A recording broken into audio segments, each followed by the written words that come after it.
If you're new to the channel, please be sure to like, share, and of course subscribe and leave a comment down below.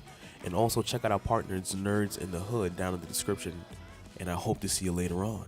Peace out. Hey you guys, and welcome to another alternative factuals video. Now today is going to be not really a super long video or anything like that, but I do want to get into something that I kind of had a nice little discussion about. I don't completely agree with it, and based on the title, as you see, you kind of can figure out what's going to be discussed today. And remember, if you're new to the channel, please be sure to like, share, and of course subscribe, and check out our partners, Nerds in the Hood, in the description down below. And without further ado, let's jump right into it. Now, a lot of people actually have been saying that they shouldn't really introduce the X-Men into the MCU, even though me personally, I think it would be a great thing. Now, a lot of the reason why people feel this way is mostly because they feel like certain mutants and X-Men would not translate over to the screen very well. As you may or may not know, the X-Men are one of the most powerful group of people in Marvel Comics, and people probably might say the Inhumans, in reality they suck. So I kind of want to just jump into the reason why certain stories, as well as why the X-Men probably couldn't enter the MCU, simply because the powers of the characters were just simply too OP, and in reality they wouldn't translate onto television screen very well.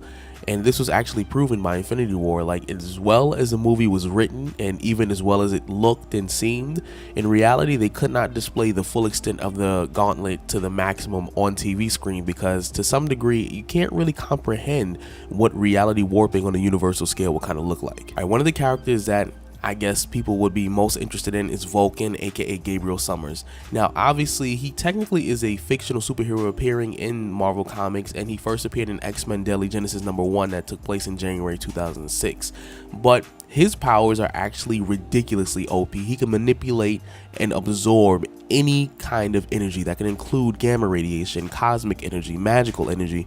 There is a ridiculous cap on the powers that he could actually manipulate. Like, he could, I think honestly, he probably, in terms of level wise, he probably could manipulate universal levels of energy if push came to shove, and he actually had to max out his powers.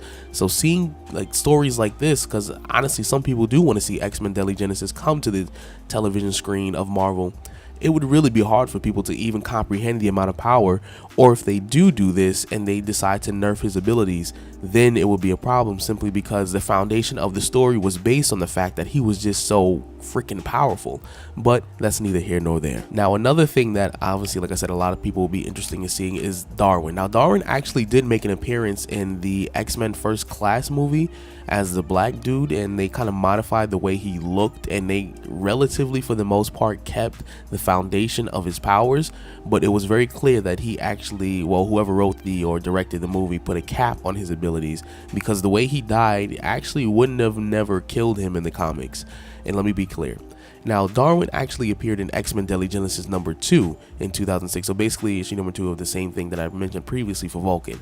Now, Darwin's mutation is in a constant state of reaction, adapting to whatever his current situation demands. For example, if you place him in total darkness, his eyes actually can fully adapt and allow him to see in the dark. If you throw him in water, he actually will start to grow gills in order for him to breathe. His power literally is for him to adapt and change to any situation, so that way he may survive. If his body deems the best way for him to survive is to disappear and run, his body will give him the ability to adapt and change and actually teleport somewhere else, which he did when he was actually fighting the Incredible Hulk during the World War Hulk storyline. And he actually could not absorb the gamma radiation from his body, so his body naturally took on the ability to teleport, because it deemed that it was the best thing to do in order for him to survive. And I'm trying to keep this video from being super long, so I'm going to just jump into one more character before I kind of get into the basis of their discussion. But also another character that we would kind of have a hard time seeing on the Marvel Cinematic Universe screen would be like Mr. M. And that was what, District X #2, I believe, that he debuted in. I don't know the year, so please do not ask me, because, well, as of right now at this moment, I don't know the year. I'm trying to do this as much as I can off the top of my head. But Mr. M is what we call a pretty much reality warper, and his powers are basically everything the Infinity Gauntlet can do. And yeah, that's pretty much how it goes. Now, it is believed that he's an beyond Omega level mutant to some degree, like Owen Reese, for example.